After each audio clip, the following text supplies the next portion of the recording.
উত্তরায় বিমান বিধ্বস্তের ঘটনায় আহত দগ্ধদের চিকিৎসার জন্য নেওয়া হয়েছে বার্ন ইনস্টিটিউটে। দর্শক, এই মুহূর্তে সেখানে আছেন সহকর্মী নাবিল জাহাঙ্গীর, সরাসরি যুক্ত হচ্ছে তার সাথে। নাবিল, এ পর্যন্ত কতজনকে বার্ন ইনস্টিটিউটে আনা হয়েছে? সেখানকার সবশেষ পরিস্থিতি আমাদেরকে জানাবেন।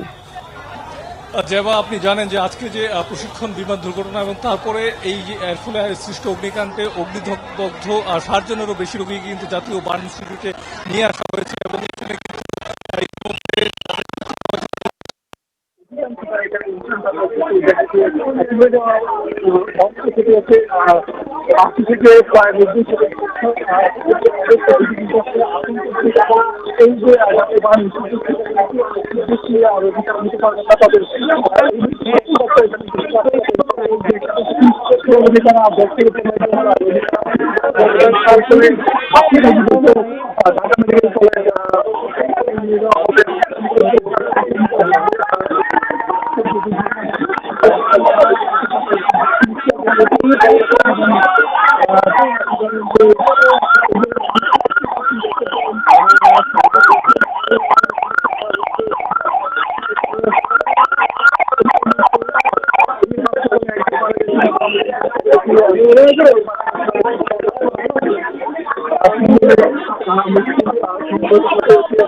প্রধান উপদেষ্টার যিনি বিশেষ সহকারী রয়েছেন তিনিও কিন্তু এখানে এসেছিলেন, অধ্যাপক মোহাম্মদ সাইদুর রহমান, এবং তিনিও কিন্তু পরিদর্শন করেছেন এবং এই চিকিৎসা যে ব্যবস্থা সেটি তিনি।